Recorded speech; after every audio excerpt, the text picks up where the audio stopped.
क्या आपने कभी सोचा है कि मृत्यु के बाद क्या होता है? क्या जीवन यहीं समाप्त हो जाता है या मृत्यु केवल एक द्वार है जिसके पार कोई महान रहस्य छिपा है? हजारों वर्ष पहले एक निडर बालक ने यही प्रश्न स्वयं मृत्यु के देवता यमराज से पूछा था। उस बालक का नाम था नचिकेता। उसकी जिज्ञासा इतनी गहरी थी कि उसने धन, सुख और लंबी आयु को ठुकराकर केवल सत्य को चुना। यह कथा कठोपनिषद की है। बहुत समय पहले वाजश्रवस नाम के ऋषि ने एक महान यज्ञ किया। नियम था कि अपनी प्रिय वस्तुएं दान करनी होंगी, लेकिन नचिकेता ने देखा कि उनके पिता बूढ़ी और अशक्त गायें दान कर रहे हैं। उनका हृदय सत्य के लिए व्याकुल हो उठा। उन्होंने पूछा, पिताश्री, आप मुझे किसे दान करेंगे? पिता ने उत्तर नहीं दिया। नचिकेता ने फिर पूछा। तीसरी बार पूछने पर क्रोधित होकर वाजश्रवस बोले, मैं तुझे यमराज को देता हूँ। नचिकेता ने इसे पिता का सत्य वचन मान लिया। उन्होंने प्रणाम किया और यमलोक की ओर चल पड़े।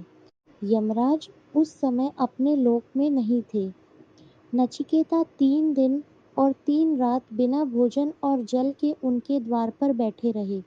जब यमराज लौटे तो उन्होंने कहा, तुमने 3 रातें प्रतीक्षा की है, इसलिए मैं तुम्हें 3 वरदान देता हूँ। पहले वरदान में नचिकेता ने कहा, मेरे पिता का क्रोध शांत हो जाए। यमराज बोले, ऐसा ही होगा।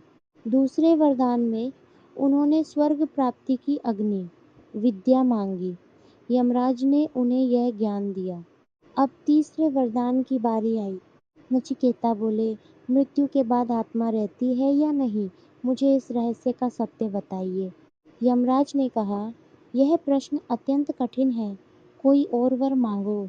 उन्होंने धन, राज्य, 100 वर्षों का जीवन, स्वर्गीय सुख और अप्सराएं देने का प्रस्ताव रखा। लेकिन नचिकेता ने दृढ़ता से कहा, ये सब क्षणिक है, आज है, कल समाप्त हो जाएंगे। मुझे केवल वही सत्य चाहिए जो कभी नष्ट नहीं होता। यमराज प्रसन्न हुए। उन्होंने कहा, तुमने श्रेय को चुना है, प्रेय को नहीं। फिर उन्होंने आत्मा का रहस्य बताया।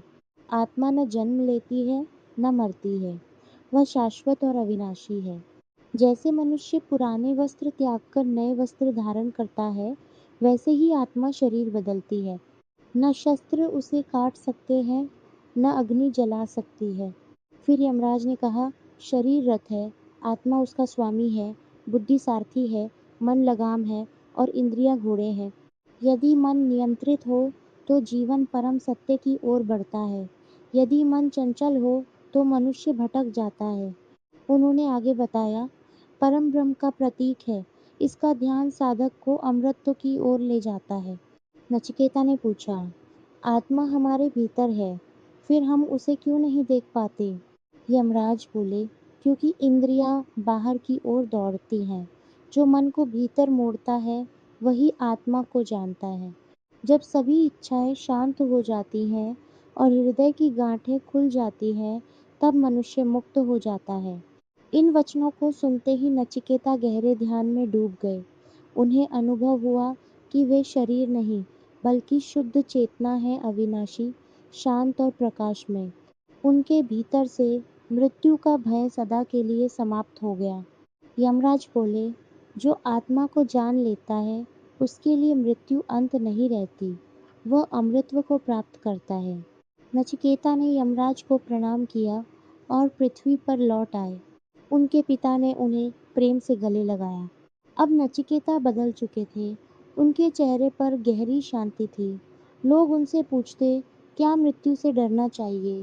वे मुस्कुराकर कहते, मृत्यु केवल शरीर का परिवर्तन है, आत्मा कभी नहीं मरती।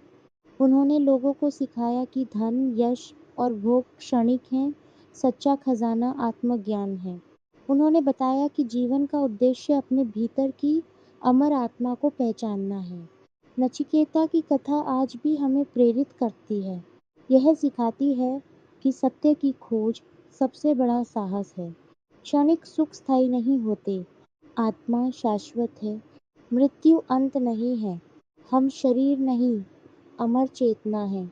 जब यह सत्य हृदय में उतरता है तब भय समाप्त हो जाता है और जीवन प्रकाश से भर जाता है। नचिकेता का संदेश आज भी उतना ही जीवित है।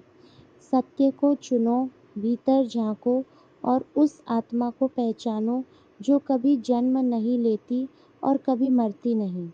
यही कठोपनिषद का अमर संदेश है।